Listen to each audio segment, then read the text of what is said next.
Hey everybody, this is your buddy Ryan. I just wanted to let you know, I'd give you a little heads up at the top before we get into the interview with Misty Brown, which is incredible and it's deeply personal and it's deeply insightful. It's wonderful. I do want to let you know that there are some very personal things that are discussed in the history of Misty's life that are traumatic when it comes to abuse and sexual assault. So I want to let you know at the beginning, just in case you're easily triggered, I don't want you to be surprised by such a thing. This is such a deeply personal and intimate and vulnerable conversation. So thanks again to Misty for sharing. I think you're really going to enjoy the conversation. So without further ado, let's get into this wonderful, wonderful discussion. Hello, you're listening to Me and Paranormal You with your host, Ryan Singer. Because it's more fun to believe.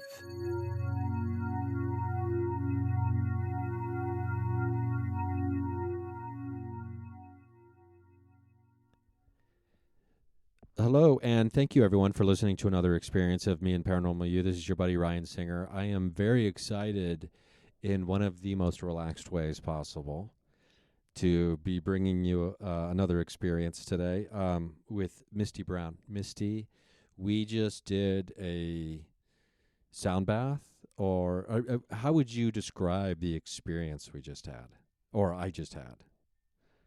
Well, I guess it's different for everyone, but I typically call it a cosmic experience. Sound bath just doesn't really cut it. No, it really doesn't. And thank you, by the way, You're welcome. for the cosmic experience and also for doing the podcast. We are at the magical headquarters, the new magical headquarters 2.0. And this place is just, I was headed over here for the interview and for the cosmic experience. And then when I got close and I was on the street, I immediately knew which house it was. Because of the pink light. And also there's like there are some symbols outside that you can kind of pick up on, with the chime, like the triangle thing that you've got out there too. Mm-hmm. Not like in a huge, it's not like the house is painted like cosmic purple or something, but it's definitely like, oh, this is the house. You can definitely tell from the neighbors Right. which house you're going into for a sound bath or for a cosmic experience or for energy healing, etc. And first of all, I got to say that I've never had a session like that before. Lots of things were happening. I did really love the idea of setting an intention beforehand, Mm-hmm. and how that plays out as the session goes on. And, without having to just be mindful of it, like in the front of your mind the whole time, it could just kind of pops back in different ways. And then you realize like, oh, yes, this is that. This is another version of that. I did everything from seeing my ethereal body as myself as an ethereal body of light that expanded into the vastness of the universe, to seeing myself as like a cosmic infant that was being nurtured, to seeing myself as the energy waves, almost like the ocean, Yeah. but energetically being just part of the fabric of the energetic waves of the universe. And then different things happening to like my color when I was part of that, to being in like a field of golden grass. And then I don't know what instrument it was. I start seeing myself in this field, and then immediately one of the tools, the instruments, sounded like an elephant. Oh, okay. I know the one. You know the one? It's like a cosmic whale. It's like. Yes. So I am in what feels like the Sahara Desert to some degree, Okay. right? Visually, that's what I feel like I am, where I am. Everything's golden, whether it's sand or maybe a little bit of grass here and there and sporadic trees. And then it's just an elephant shows up. Like, you didn't see that one coming. No, but it felt like, oh yeah, I'm in the desert. I'm in like a cosmic desert. Of course, an elephant just black, and it just kind of runs by, and then another one comes running by, and I was like, oh yeah, I'm on like a cosmic safari right now. This is amazing. It was really, Really cool. Now let's get to um, maybe some of the fundamentals here, some of the basics for people. Because we're using, there's all kinds of things happening in there in the magical room. That's why you have a blindfold on so you can't see me Yeah. frantically like running around doing everything. Well, I really felt like is there like a button on a phone that she pushed, because it didn't seem like you should have been able to have so many different things happening simultaneously. It was, I spent a few seconds at one point being like, how is this possible? But then I was like, okay, just be in the moment. Stop. Right. I know, I do that too. Like, how Stop are they doing dissecting. that? So let's talk about maybe some of the let's talk about how it started. Okay. Okay, so let's figure out, if we can, or for me anyway, you already know, the journey that starts happening for you when you decide to start doing this work. I'm not really sure what you're asking me Well, okay. specifically. Yeah, I'm still kind of floating around in space. Let me ask it this way. What were the first tools and or instruments that you found yourself in possession of?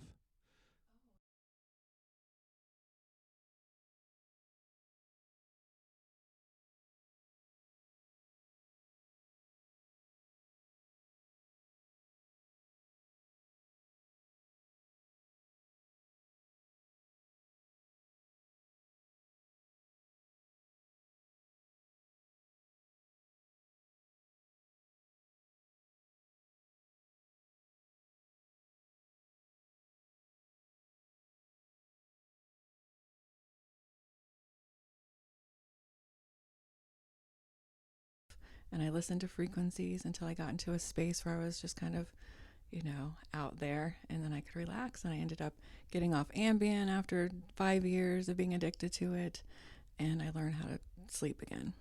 So it was the metal Tibetan bowls that I got first, and I ended up getting a whole set of those. And then of course I had to get the crystal bowls next, and it just becomes an addiction. It's like, getting a tattoo. They say you can't just get one. So basically now anything that makes a sound, I want it. Like, oh yeah, what can I do with that? It's funny, like it really does look like an orchestra in there. And that's interesting about the insomnia. I find myself struggling to, fall asleep when I want to go to sleep. And it's been that way for years, and I've convinced myself, just because I've read it and heard it said other places, that when you travel a bunch and you're always sleeping in new places, it's always very difficult to fall asleep, and you never have a pattern, which is healthy for you to have a pattern, blah blah blah. So I was just like, okay, I guess this is just the life I've chosen, and this is part of it, right? But it is interesting to know that is something you can do and work on for yourself. I didn't know that. Oh, definitely. Yeah, because what's happening is where you're working with frequencies, and there's a process called entrainment, and that's just a science word that means when two frequencies align. So if we're in fight or flight or in stress, your energy and your frequency is all, up there. And you have all that cortisol pumping in your body and all those stress hormones. And so what's happening is when your brain waves and frequencies come in contact with the frequencies of the instruments, then they entrain. So they come together, and your brainwave becomes at that level. So it's taking you to the beta and theta state of rest, like when you're in meditation and deep sleep. So there's a lot of science. It's not just woo. That's kind of my goal, is to demystify this practice. Yeah, and the feelings you have during a session, and when I think it's up to the individual, surely, and depending on what you may be dealing with or feeling at the time, different bowls hit differently at different times, I'm sure, with the vibrations. But there was a couple where I was just like, oh, Mamma Mia, like this. Oh yeah, and they can get each other going too. They start resonating off of each other, and then all of a sudden they're just making sounds by themselves. Yeah, it's interesting because before coming in today, I hadn't thought about it, but when you asked me, like, when's the last time you had work done, energy work, and it'd been a minute for me, for sure. And I was like, oh, I'm probably all jammed up. And then I realized as I was laying down on the table that, like, oh, I'm not jammed up as much as I am totally kind of out of whack, out of balance, out of alignment, right? And I could feel it physically right when we first started. And I made a mental note to myself. I was like, I'm going to make a mental note of this, that I feel lopsided laying on the table, which is, I don't know if people understand what that means, but I felt lopsided.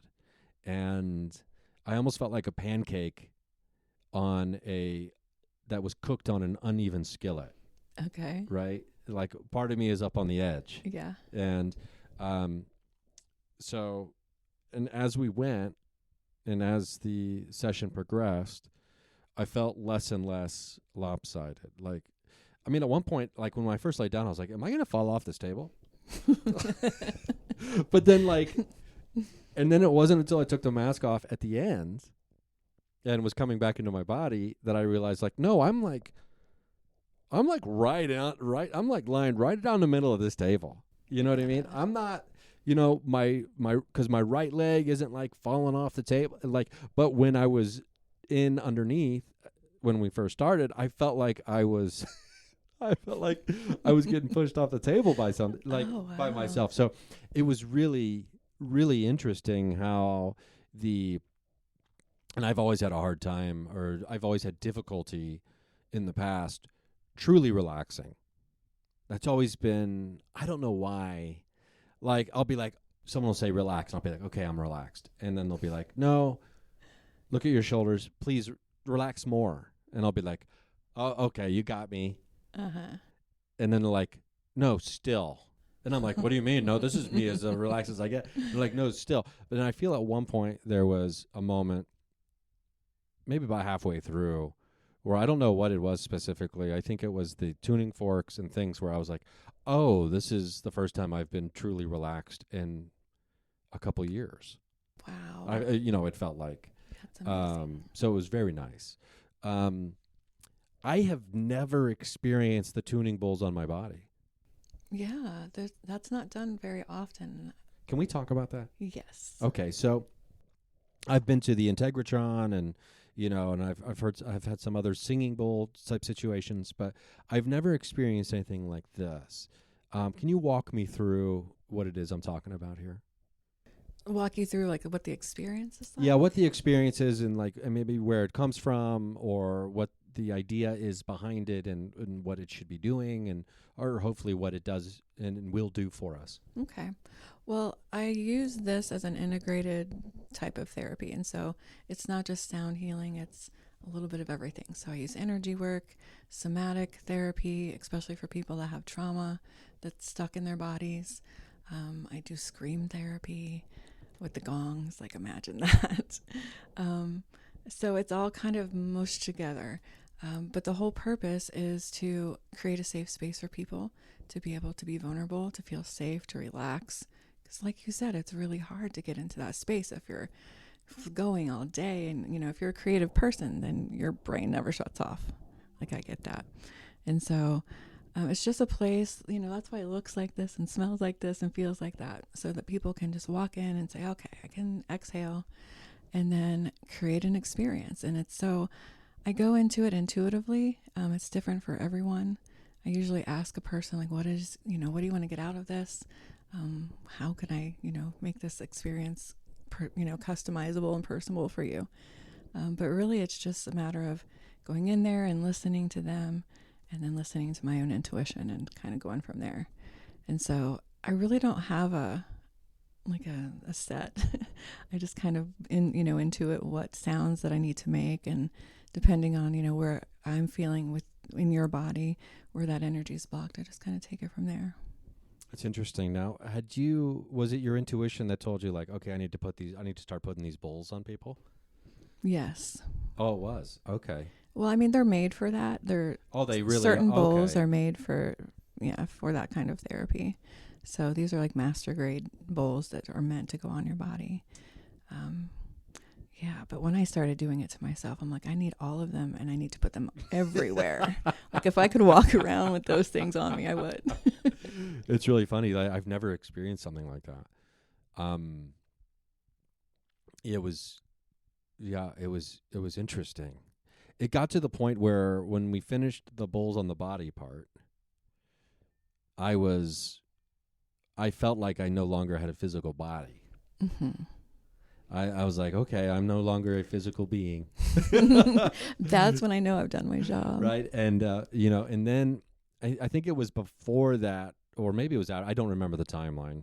But when the gongs came in, and I mean, it's such an overwhelming, but not in a bad way, tone and sensory experience that the only thing I could imagine was like the tidal wave of everything good and holy from the universe coming in and like basically and just washing away anything that does Hmm. not belong there, right? Like almost like this grand cleanse, because it's just like wow, it just comes in and you're just like, okay, nothing's there's nothing left Yeah, you that can't wasn't hold supposed. on to anything when those things start. It is really, really amazing, that feeling and that sound in that moment in that setting. And I don't if people who are listening to this have never experienced that, it is my hope that you truly do, at some point. So you said you've been doing this. Did you say you've been doing this for 28 years? Yeah, Okay, so for 28 years you've been doing this. And did you grow up around here in Ohio? I did. I'm from Dayton and I went to Northmont and I've left Ohio, but it's kind of like the Bermuda Triangle. Like you just find your way back here. I don't know how. I've tried to leave, but my family's here and my kids were here, and Well, that yeah, makes sense. yeah. And so what led you down the path of entering the energetic healing world? I think it's because I needed it. You know, when you talk to people that do this work, it's usually because of trauma. And so I was about 21 when I went away to college and I ended up getting raped and dropped out of school. And I would say that was probably my very first, most traumatic experience. And it led me down a really dark path. I really didn't have any kind of faith at that time of my life. I didn't really believe in God or the God that I was shown. It was like I didn't want to be friends with him at all. So I was just kind of left to my own devices. I went down the path of drugs and alcohol, and I was a little raver goth girl. So I went really dark. Um, and so I'd say about a couple years of that, I met somebody who was into this. He was like a meditation teacher and yoga and all of that. And I went to one of his classes and I was like, whoa, this is something I need to pay attention to. And something profound occurred to me. And it was through, like, he was doing some kind of forgiveness ritual with me that had to do with the person that raped me. And he took me through this whole forgiveness ritual. And I realized that if I was the one that was creating that darkness in my life, that hate, that shame, all of the stuff that comes with that, then that means that I could change it. And that was the most profound thought that I've ever had. You know, I realized that I was in control much more than I thought I was. And if I could experience that darkness, that also meant that I could change it. So I just dove right in and I started doing meditation and just reading everything that I could and experimenting. I'd always kind of been into, supernatural things since I was little. I cut my teeth on Stephen King when I was like 7. My grandparents, I have to thank them for that. But it just felt right.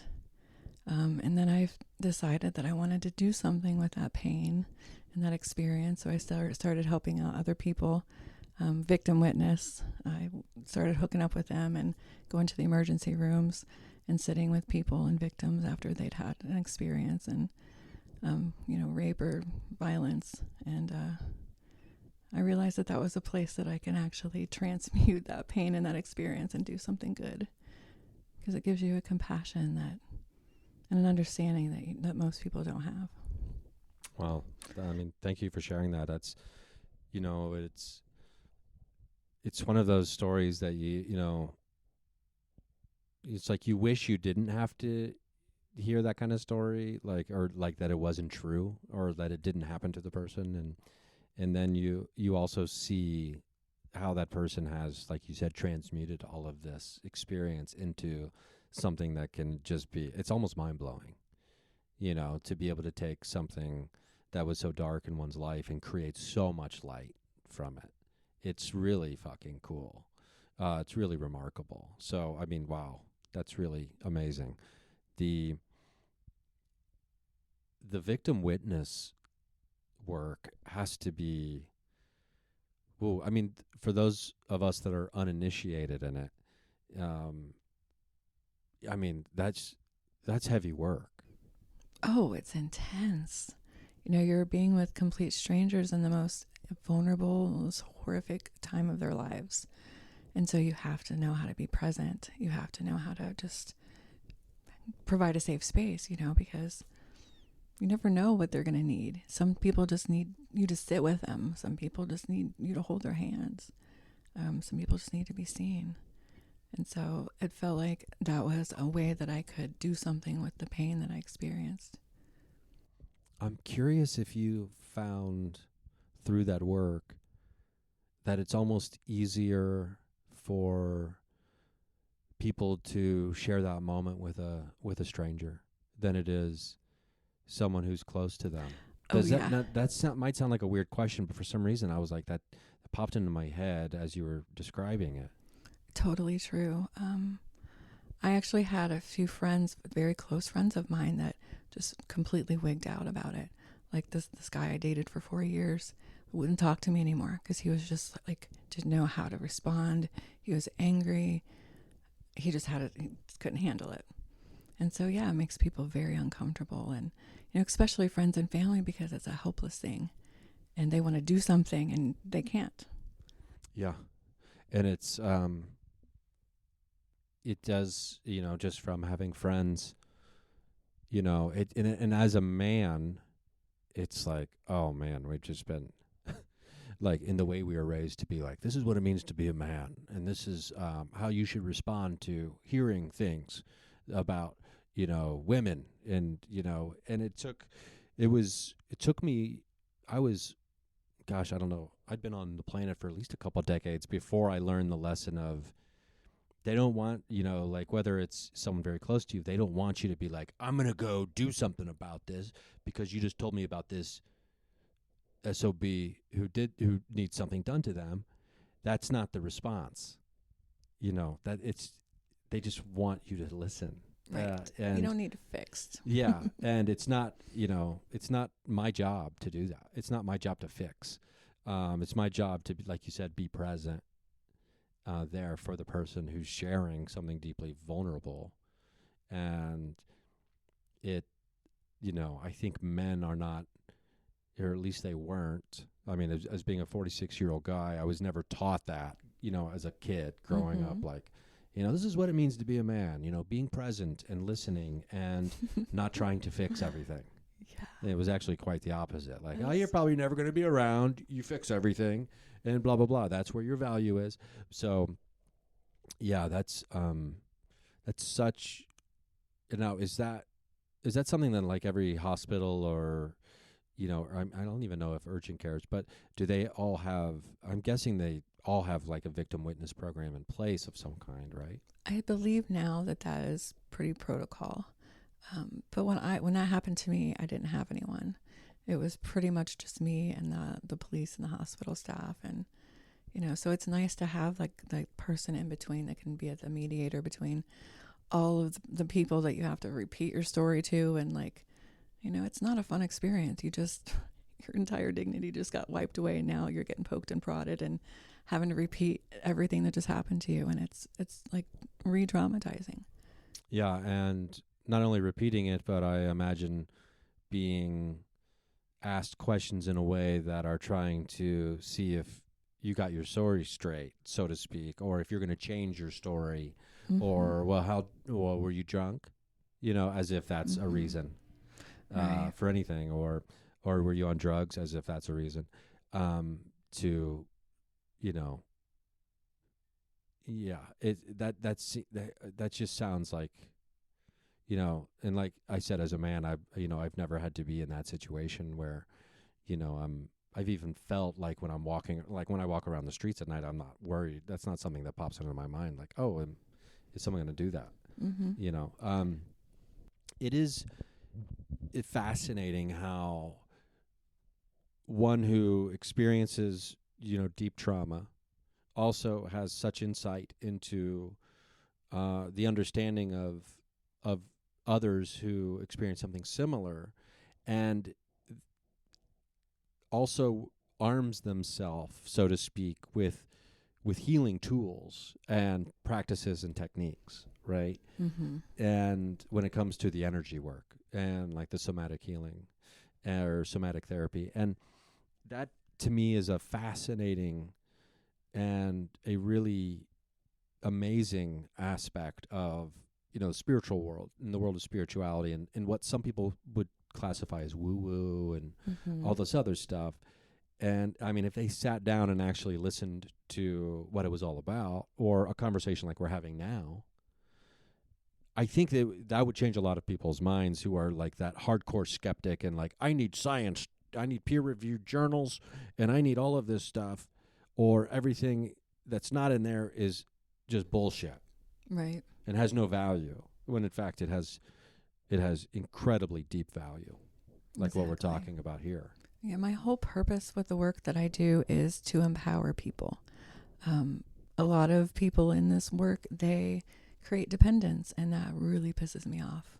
They give themselves this elevated title, and as teacher or healer, like I don't even like to call myself a sound healer. I'm just an instrument. I'm just a resource. And so when people come here, I give them tools that they can use themselves so they don't have to come back, so they don't have to rely on me or anything outside of themselves. So empowerment is like, that is what I live for, is to show people what their gifts are and their strengths, despite all of the shit and garbage that they're dealing with and that's happened, that there is something in them that's sacred, that's valuable, that's worthy. Yeah, for sure. That's really cool. Let's take a quick break right now, Okay. and then we're going to have some commercials pop in. And just as a reminder, you can go to patreon.com/Ryan Singer if you don't want to hear commercials. $3 a month gets you every episode ad-free. You have ad-free experiences. So pop on over there and do that.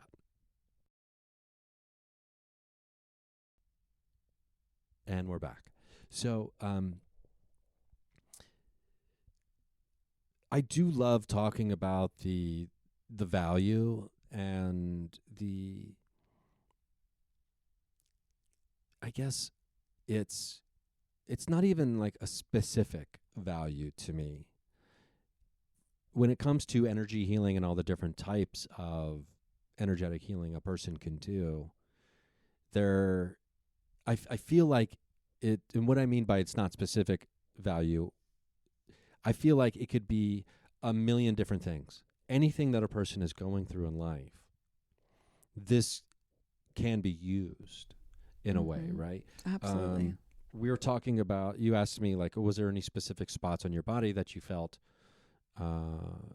different or blockages, or I felt my knees and my feet specifically. And I think it's because of all the driving I've done over the last 15 years or so, and my throat.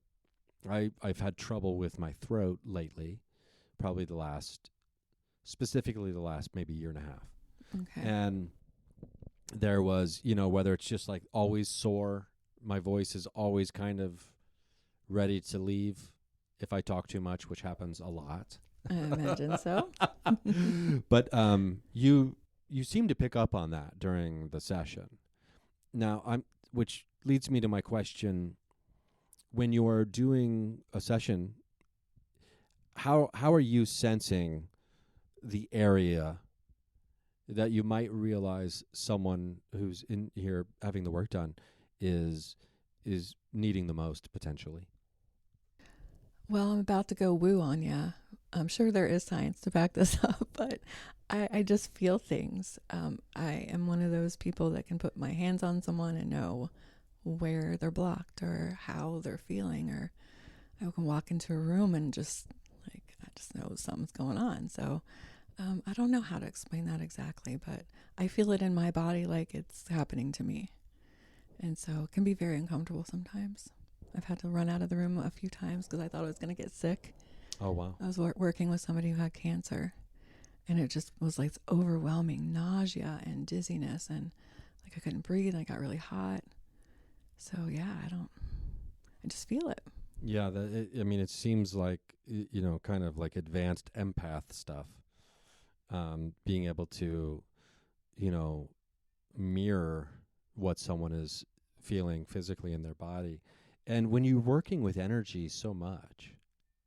Yeah, I've been doing it for a long time, and I've done a lot of work. I mean, I'm constantly doing work on myself. And the more that I can clear myself out, the more that I'm an open channel. And it's really cool how it happens, because it's like, oh, I just went through a really big thing. I just released a lot of energy, or, got healed some trauma. And then it's like, boom, here's this thing. I didn't know I could do that. Or that's really weird. So there was this one story I love to tell. And it was the first time that another person from the other side came through. Oh, okay. And this was probably like 3 years ago. And I was working on this lady I've never met before. I'm doing the energy work and the sound. And I just kept hearing, like, the voice in my head saying, Herbert, I'm a Herbert. I'm like, what? Am I making this up? Like, am I supposed to say this? And, I used to get things a lot where I would hear something and I'm like, I'm not going to say that. They're going to think I'm crazy, or what if I'm wrong? Or, like, you just really doubt yourself. So the whole time I'm just like, I'm making that up, but I'm like, how could I make up Herbert? That's really random and a strange name. So finally at the end of the session, I got the balls to just say, so when I was working on you, someone named Herbert came through. And I like held my breath, and I'm like, oh God, please don't let me be wrong. And she's like, oh my gosh, that's my dad. And he's been dead. And I gave her a really amazing message that was extremely relevant to her. And I'm like, okay, this is really cool. That is really cool. It was really cool. Like, I don't know. I still get amazed by things like that every time that I do it. And so I learn how to trust the things that come through. And sometimes I still think, oh God, am I going to say that? Because they can be pretty intimate things that, like, oh, so tell me about this miscarriage you just had, or, like, but I believe that if it comes through, it's meant to, and that I'm supposed to say it, and it's supposed to be put out there somehow. And it always is. It always is a very healing experience. It's amazing how difficult it can be to trust ourselves. Yeah. For real. Even though I've been doing this for so long, like, I still have that imposter syndrome sometimes. Like, well, who are you to be doing this? What makes you think you know this? Yeah, I 100% understand that feeling in so many different ways, whether it's performance or anything, and Mm-hmm. I don't know. I wish I knew where it came from. Like, in general, the imposter syndrome sensation and feeling. And I think if we could, reverse engineer, or if we could eradicate the imposter syndrome feeling that every one of us, I remember being fascinated as a kid watching late night TV shows, and like my favorite actors or comedians or whoever would be on the couch talking to whoever it was, and that conversation would come up, and I'd be surprised by, like, one of the biggest movie stars in the world sitting there on live TV talking about how they feel like any moment now the world's going to say, this was a big joke, none of us think you're any good. Right? Right. And I'm like, oh, I definitely understand that. It's almost like it reminds me of the Truman Show a little bit, where he's like, wait, this whole thing's been a what? Right. Like a big prank pulled on me. But that's a little more, I guess that's imposter syndrome, sprinkling a lot of paranoia on top of it. But it is weird. Like, what are some of the ways that you found yourself hurdling these obstacles when it came to trusting yourself? I'm getting really honest with myself. That was the hardest thing, I think. We like to hide from ourselves. And so really looking at the trauma that I've experienced and how it's impacted me, and how it's impacted how I see myself and other people, and just committing to doing that hard work. I can't do this work if I'm not doing it. I'd be a hypocrite. And so that's been I've really hit it hard, especially the last 4 or 5 years. I'm just trying to plow through some of this mess that I've created inside of me. Like there's a lot in there. I mean, when you think that you've got it taken care of, and it's like, oh, there's that again. There's another layer of that. Or a whole new door opens and you're like, wait, where did all this shit come from? Yeah. Who's been storing this in here? Exactly. So it really does come, I think the imposter syndrome is our trauma, our past trauma, our old stories and beliefs that get created because of trauma. I'm not good enough, or I'm not valuable enough. I don't have anything good to say. Yeah, there seems to be like a real transition from, that real filled with optimism and, no real boundaries about like the imagination and things like that, as being a child, being a very young child. And then to, flash forward and look at the world run by adults. And, some of them sneak through. Some of these childly, these adults who hold on to their childliness, and, which is a really good thing, or they reconnect with it, right? And I know I hear a lot, specifically from Sarah Goff, who is a shamanic Reiki healer that I've seen in the past. It's about connecting with your inner child is, a big theme. And I'm curious, when it comes to the work that you've been doing for 28 years, if you've seen any, I guess, changing of patterns, or any, has the narrative of the work or what people are coming in general, you don't need to get into specific people's stories, obviously, but have you noticed sea changes or big shifts, specifically maybe even in the last 5 to 7 years, and especially with the pandemic, when people were ditching and going inside and ditching the outside stuff? Have you seen big changes? Oh, huge. When we have big trauma in the world, like COVID and, all the race and injustice and everything, people are waking up and they're saying, this is not working anymore. There's some bullshit going on. And they're asking questions. They're looking outside of the norm and looking within. And, a lot of people are really pissed off, and they come to me really pissed off and confused, but they know that there's something else.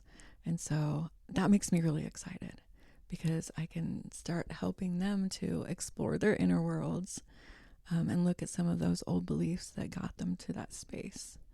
You look at the world right now and it looks like a big old mess. And in a way it is, but it's also the most glorious time to be alive, because people are waking up and paradigms are shifting and things are crumbling, and it's beautiful. And so I think that people that do this kind of work and in the helping profession and therapy, like, this is our time to shine. It's time to start looking at different modalities, start moving away from that structured one-way Western idea of what medicine and mental health should look like. And people are saying, okay, there's other ways that are ancient and old, and this feels right to me. So I get to, kind of offer that and help people explore those various things that might interest them, and, offer them different alternatives. Yeah, it's a really cool thing to think about. And I definitely sync up with you on the mindset of, like, you look at the world and it can look like a total mess, but it also is the best time, I think, in the history of history to be alive. And when old systems and big things crumble, it's frightening. And because they've been our security blanket, these old systems and paradigms have been our whether or not they were even just, to a certain degree, they were still our security blanket. Like, well, this is what we know, so I feel comfortable with that, even though I don't like it, right? That is really fascinating to think about. The people who are seeking out energy healing for the anger, right, as well, as opposed to just, I'm hurt, but I guess anger comes from hurt as well. But usually when I think about like, oh, those moments where I'm like, oh, I need some healing, I need some energy healing. Those are usually moments when I'm like hurting, Yeah.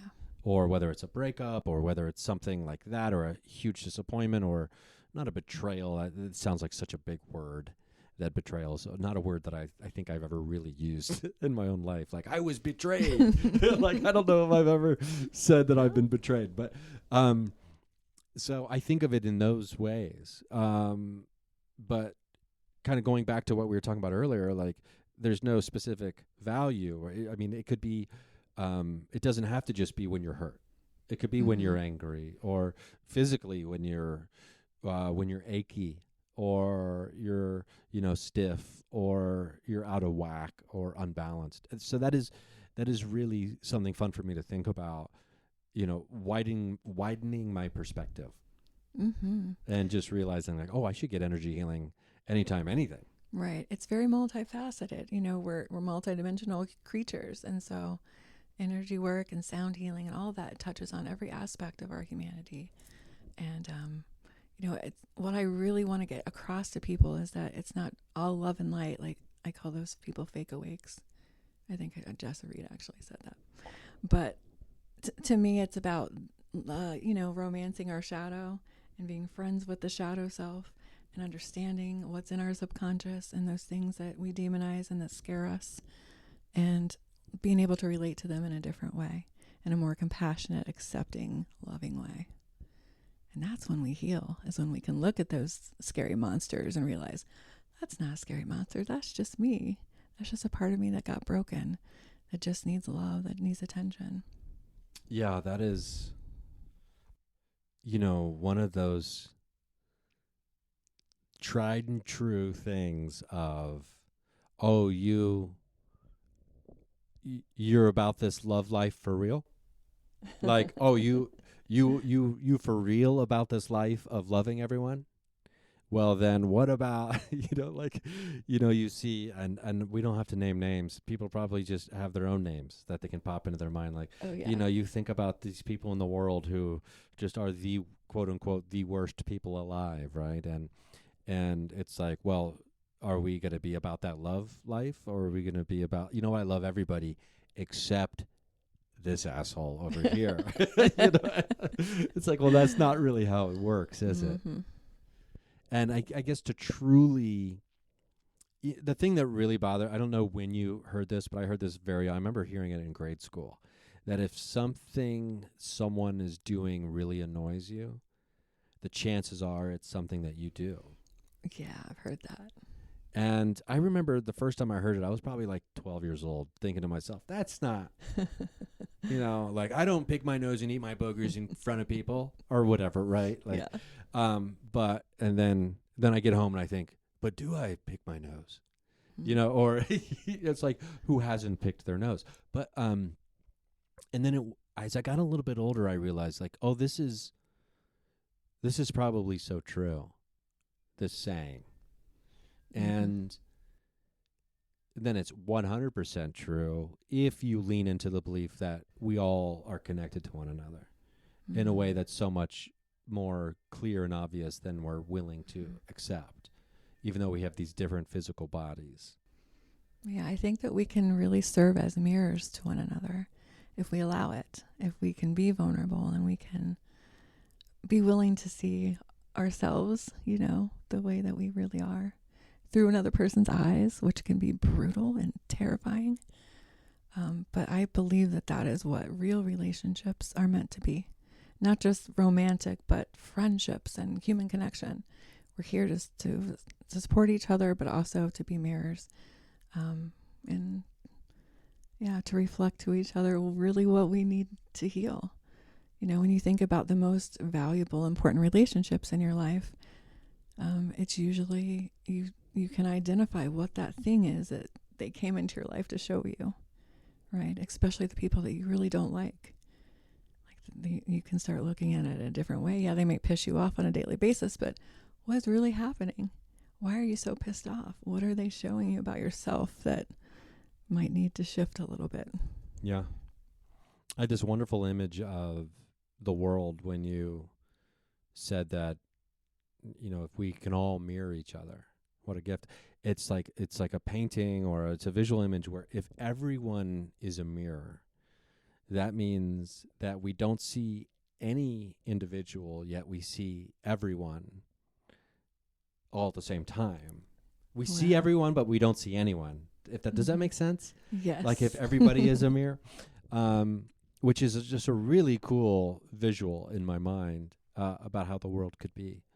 Oh man, I mean, I think about like, okay, I need to go to the store and buy some Windex.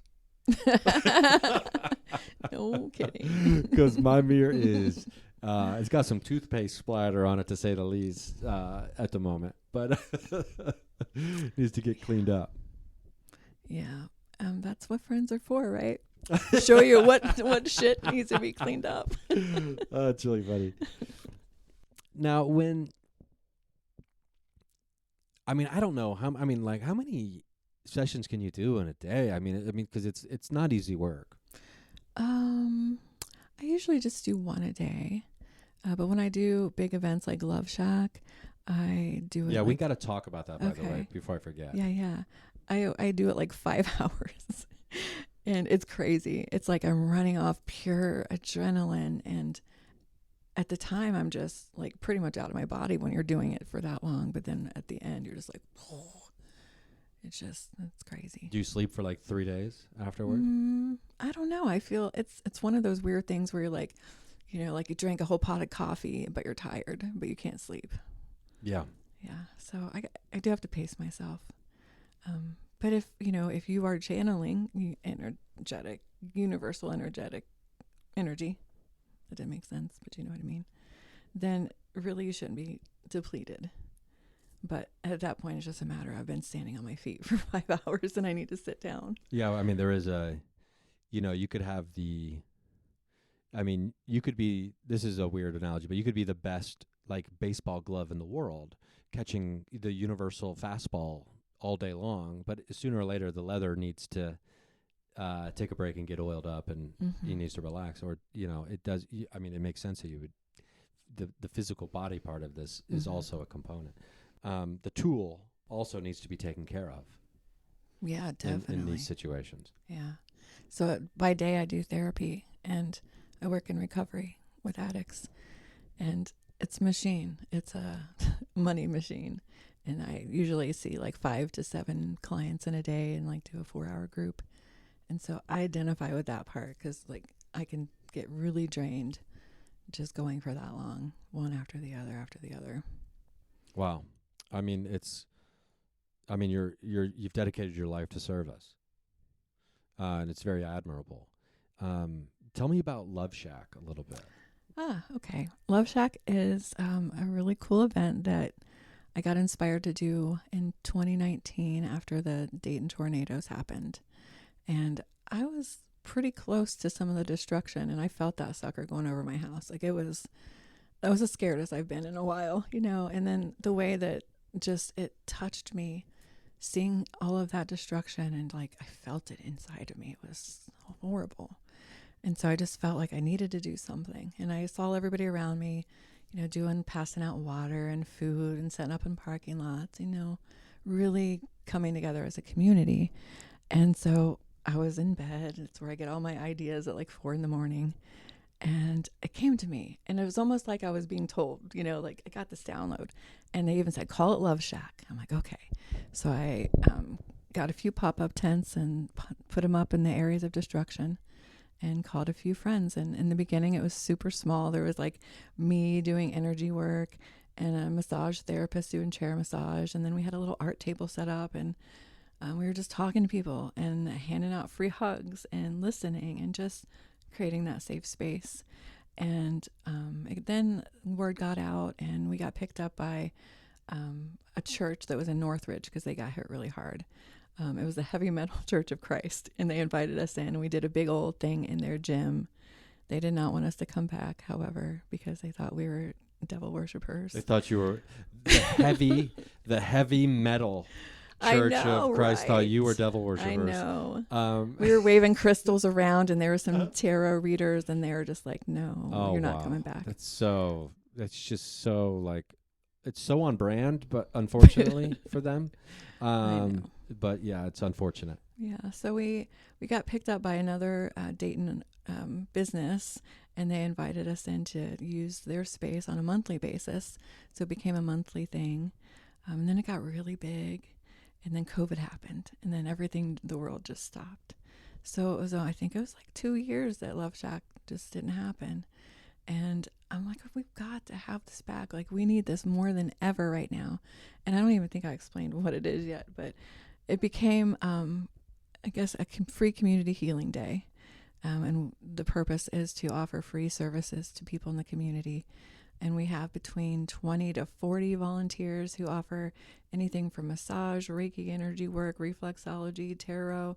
I have counselors there, I've had pet therapists, just community resources where people can come and experience all the different healing modalities and get educated.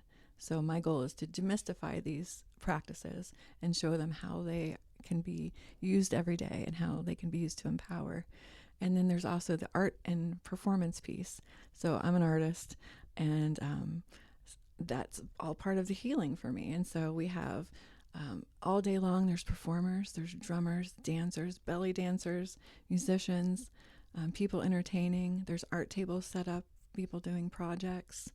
And it's just the most amazing, beautiful experience. People come there to connect and to learn and just have fun and play. And so when I decided to bring it back out of the grave, I decided to hook up with the arcade in Dayton. And I'm like, I'm going to go big. And so I hooked up with them in Culture Works and pitched my idea, and they were all about it. So we've held Love Shack there the last 3 times. We're doing it every 3 months now. The next one's going to be in February at the PNC Arts Annex, which is downtown across from the Schuster Center. Wow. So, cool. Yeah, every time it gets cooler and bigger, and it's just amazing. Well, congrats. I mean, that does sound amazing. Hopefully I'll be around for one of them next year. Yeah, I would love for you to experience that. That'd be really rad. What is the coolest thing about it is that it's not catering to the spiritual community. I'm really trying to cater to everyone, especially at-risk populations. And people are coming in there who've never had anything like that before. And they're just like, wow, what is this? This is amazing. This feels so good. And I'm seeing all of these people connecting and really just finding and being empowered by things. And it's so, I'm just really happy to be able to have this group of people, because I can't take credit. Like, it was my vision, but it wouldn't happen if it weren't for all of these amazing creative people that are a part of my life. So I love you. Thank you. That's really cool stuff. And I mean, I think a lot of us have had these like different size lightning strikes in our mind, right? Where we're like, oh, and then we never follow up on them, Mm-hmm. or we never do anything with them. And and sometimes you can see some people, it is unfortunate sometimes, like if someone like just has a lot of lightning strikes and never does anything about it, then they're the person who's always like, oh, they'll see something on TV or there's something else, they'll be like, I had that idea like 2 years ago. And it's like, well, why didn't you do it? They did it. They also had that idea, and they didn't steal it from you. They weren't like monitoring you walking around your living room at 2 a.m. one night and overheard you. But it is one of those things where, when you get the boulder moving forward, the universe typically will put its hands on the boulder and help you push it. 100%. With these ideas, right? Absolutely. It's been such an amazing thing to watch. When I have an idea and I'm like, all right, let's do this.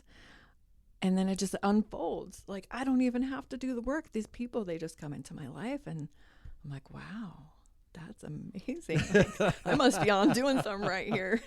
Yeah, maybe this is what I should do. I should just sit around and come up with ideas. Yes. And then other people can I know. really put them into motion. I think, it is great to think about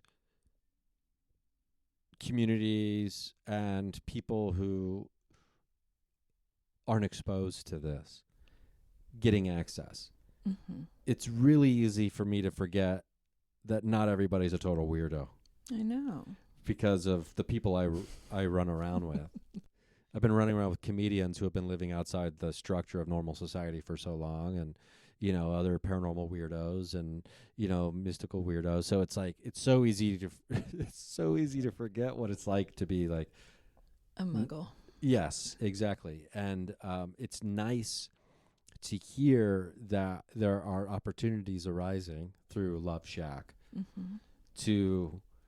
for muggles to be exposed For to the real. magic. And who doesn't like this stuff, right? I mean, no, granted, it's not for everybody. We'll say that. Fine.